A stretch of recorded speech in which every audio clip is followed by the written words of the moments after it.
Welcome. I'm Chaplain Kevin, and today I'm talking with Anne, who at a young age discovered her voice through writing. While she fought for her own voice to be heard, she amplified the voices of others. And through it all, she began to live her truth. This is coping.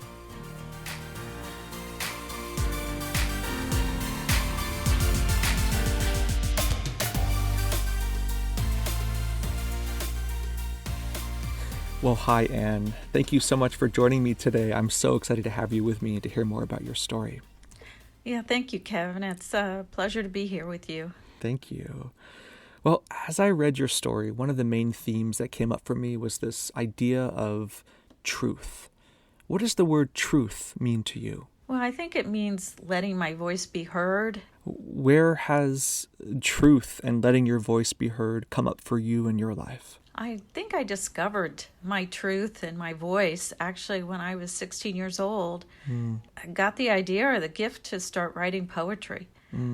And I just felt if I didn't write a poem a day, I would lose it. So I kept writing poetry, and then eventually started publishing my work. Sure. And then I had a wonderful English teacher my senior year of high school and got me involved in writing for the student magazine. And then I got the idea to write to Irma Bombeck, the humorist who was pretty popular at the time. And she was actually lived in the next town over from me. She was writing columns for the newspaper, Kettering Oakwood Times. And I thought, well, I'll write her a letter to see if I can, get some advice from her about writing.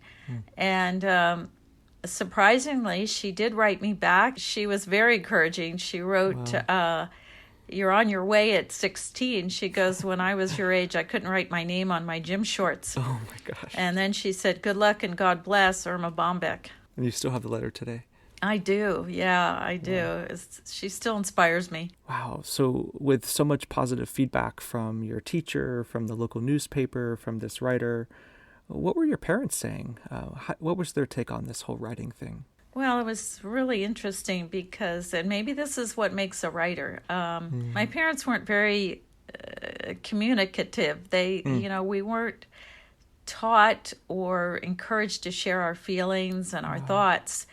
And, I was writing in a diary at that point too, all my thoughts and feelings. And my parents were very kind of wonderful people, but very kind of stoic, and my father, having been a Marine, and just kept a lot of his thoughts to himself. I mean, he was more physical and being a physical therapist, taking care of patients, and my mom was taking care of us, but communication wasn't something in our home. So I think my father was a bit just indifferent or didn't understand, and my mother, maybe she didn't understand what I was trying to do either, and was a bit of a struggle because I felt like editors were hearing me, but not my own family. Wow.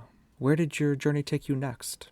Well, I knew I wanted to go to a certain college because they had a good creative writing program there, and they had writers there, professional writers who were professors.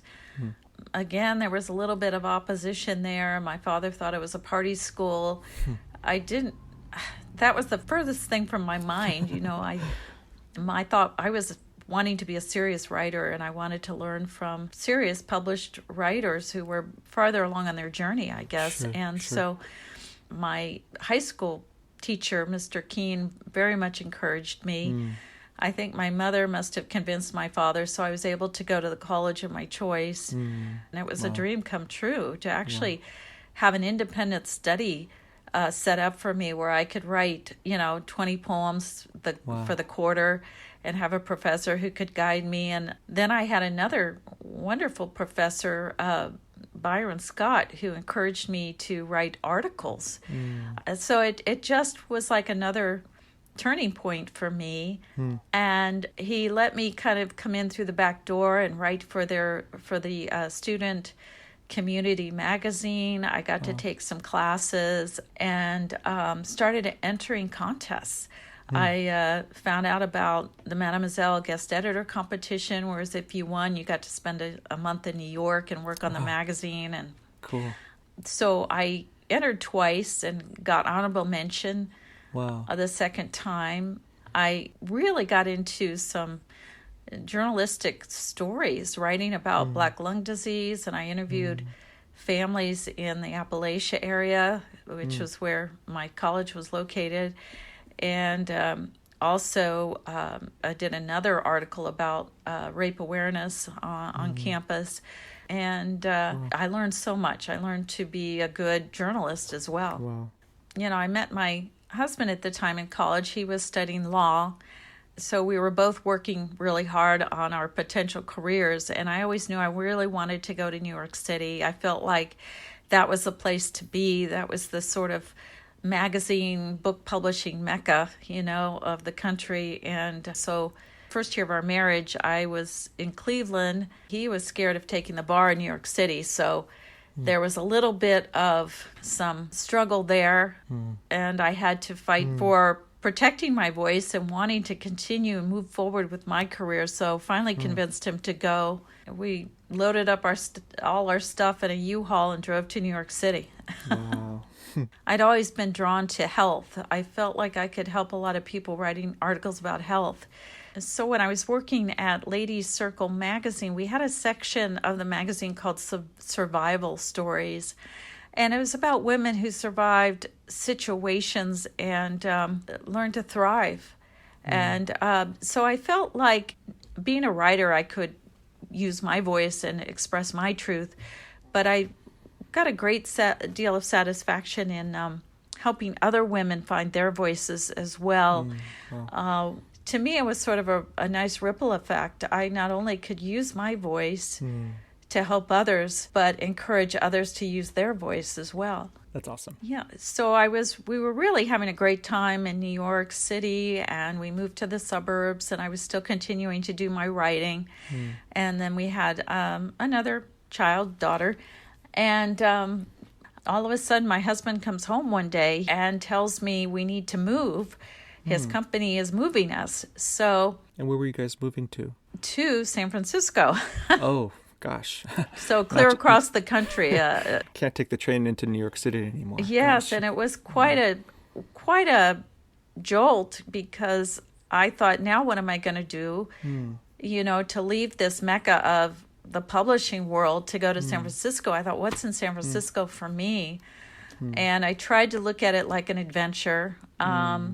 And with the kids, and I thought, well, maybe moving to California wouldn't be so bad, and I'll figure something out.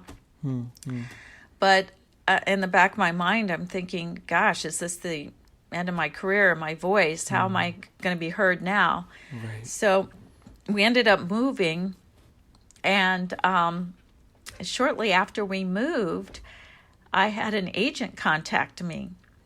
And he had seen my credentials in a directory that we put out through the American Society of Journalists and Authors. And I was a member of that group. I got into that group, which was another wonderful acknowledgement of my voice. And then I said, well, he's asked me if I had any ideas, and introduced himself. And I said, well, sure. Yeah, I do have some ideas. So I told him about my book idea, and he helped me write a book proposal. And lo and behold, we found a publisher. Wow. And so I ended up writing the book. But again, my voice was stymied because I had this book advance to write the book. But my husband started throwing a lot of concerns at me. Well, who's going to take care of the kids? How are you going to get the time to write a book? Blah, blah, blah. But thank God I had a really good friend of mine whom I had to leave in New York who told me, don't worry about anything, write the book. Why do you think your husband was expressing concerns? What was the basis of his concern? Well, I really wish I knew. I always felt like if we helped each other, we both could be successful. And so I persevered anyway. I would take the kids to nursery school, a wonderful nursery school, which they enjoyed, from 9 to 3. And during those hours, I would be home writing like crazy. So 9 to 3 was my time Then I would pick my kids up from school, take them to swim lessons or their activities, bring them home, fix them dinner, put them to bed. And after they were in bed, my husband would come home from his work. So it was pretty much all on me. Truly the picture of a working mom. Yes, it was. Yeah. It was. I was a working mom. Yeah. I mean, times two. Actually, I felt like I had two jobs, double duty. But to me, I felt so strongly about being able to help women. Mm-hmm. And I felt by writing this book and helping them that they could have their voice. Again, it was me wanting to make a difference in the lives of other women. At the time, I kept thinking, I'm just going to keep pushing and pushing, and he'll be proud of me. My father will be proud of me. My mom will be proud of me. Everything will fall into place. And I was determined, again, to write this book, to have my voice be heard. So I got the galleys around Christmas time. My parents were visiting, and I was really excited about it. I thought, now my dad will be proud of me. Now he'll maybe read the book and sort of understand what I'm all about, and my mom. But for some reason, I didn't expect this from my father, but he started reading the galleys, got through like a page and said to me, "Did you have all your marbles when you wrote this?" Oh, gosh. And it felt like someone just took a gun and shot me through the chest. I was like almost paralyzed. Wow, I was just devastated. We'll be right back.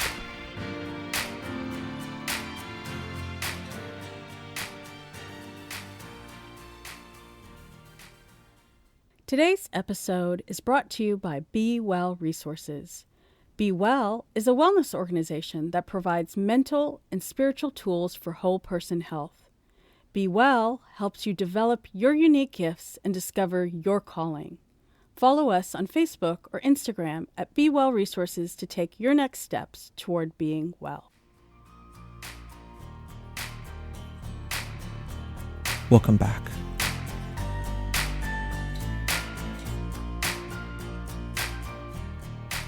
Can you tell me about the importance of continuing to tell your truth, letting your voice be heard in the midst of opposition? Why is that so important to continue to push and make sure that your voice is heard?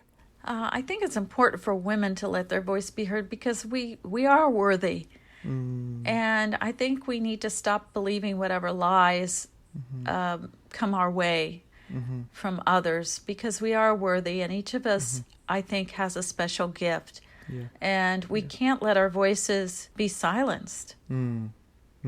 Yeah, so New Year's came and went, and I remember thinking the book was going to be published in January, just feeling sort of this shadow of shame from what my father said, but hopeful that good things would come from the book. And lo and behold, it did. My book was excerpted in not just one edition of Reader's Digest, but 3 editions of Reader's Digest. Wow. In not only Reader's Digest in the U.S., but Great Britain and Canada. Wow. And I ended up being on the Today Show. Oh, my goodness. Wow. And several other TV shows and over 60 radio programs. Wow. So this highlight of being recognized by the Reader's Digest and being on the Today Show, where did your journey take you next? So I was still writing and still being mom pretty much with all my kids' activities. And then my husband tells me we need to move again, that there's a job opportunity in Dallas, Texas. Oh my gosh, wow. So here we go again, with more change. And I had no clue of Texas. We had visited his brother in Texas, but I thought, again, what am I going to do there, So we did move to Texas, and as I was wondering, what am I going to do with myself, with my voice, I saw a little advertisement in the Dallas Morning News about the Dallas Screenwriters Association. And I didn't have a clue about writing screenplays, but I thought, it's a writing group, so I'll join. Wow. So I started going to the meetings, learning about writing scripts, and it was like my passion was renewed again. My voice, I found the energy and passion for my voice again. Wow. And I just poured myself into it. Wow. Being uprooted yet again. How do you know when to let your voice be heard, when to speak your truth, put your foot down, versus being accepting and trying to make the best of your circumstances? Yeah, sure. I think it's listening to your heart. I mean, certain situations, sometimes you don't have much of a choice, but part of me as a writer is that sense of adventure, that sense of new experiences to write about. And I thought, okay, so in the back of my mind, I'm like, maybe I need to just take a chance with this and see what new experiences I could write about, because I think in a way that made my voice stronger. It's really good, Anne. Thank you. So when we were in Texas, I was writing for the Dallas Morning News and writing, screenplays. And then I got word that my father, who had Alzheimer's, was not doing very well. And I was going back there fairly often. So I did get to see him. But when I came back to Dallas, he had passed away. And that was a turning point for me.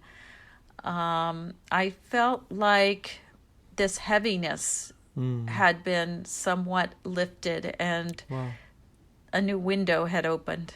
While I missed him, I felt this relief not to have to get his approval anymore. It was also a turning point in my marriage because I felt like my spouse and I were drifting apart, very involved in our careers. At that point, the kids were off to college. We were empty nesters, and I started thinking about California again, and especially Southern California, because I had gone there several times to visit my daughters, and I had started making connections with producers and writers groups. And in my heart, I knew I was supposed to be there. Long story short, I loaded up my PT Cruiser with my belongings and my 3 cats, my dog Charlie, and headed to California. And the apartment just happened to be a block from the ocean. Wow. So you take this drive from Texas to Manhattan Beach, California.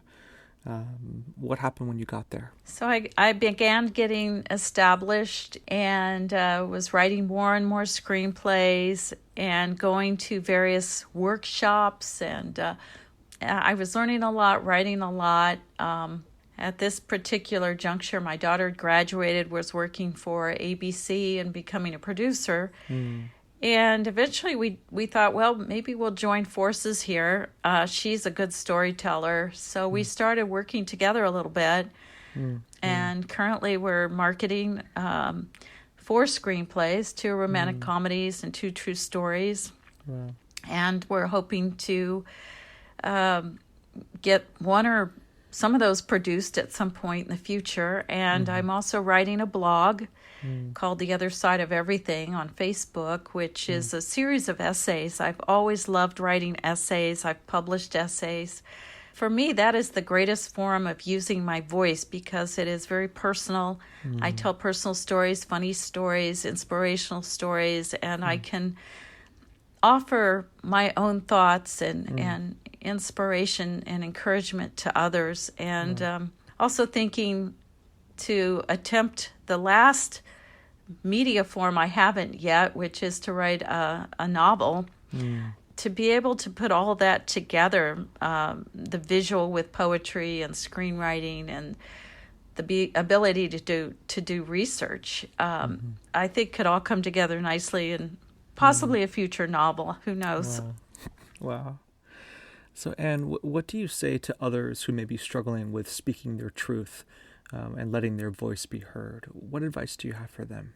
I would say keep speaking up. Don't hide your voice. Don't hide your gift. It was given to you for a reason. You are worthy of it. And don't give that up for anybody. And I would say immerse yourself in truth. For me, I have all these affirmations taped to my bathroom wall.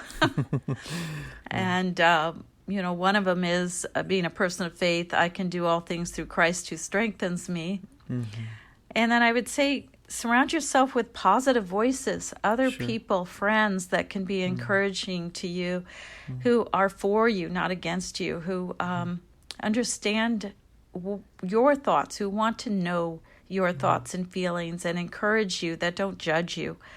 Just today, I ran across a quote by Brene Brown, which really struck me. And she says in the quote, "One day you will tell your story of how you overcame what you went through. And it will be someone else's survival story."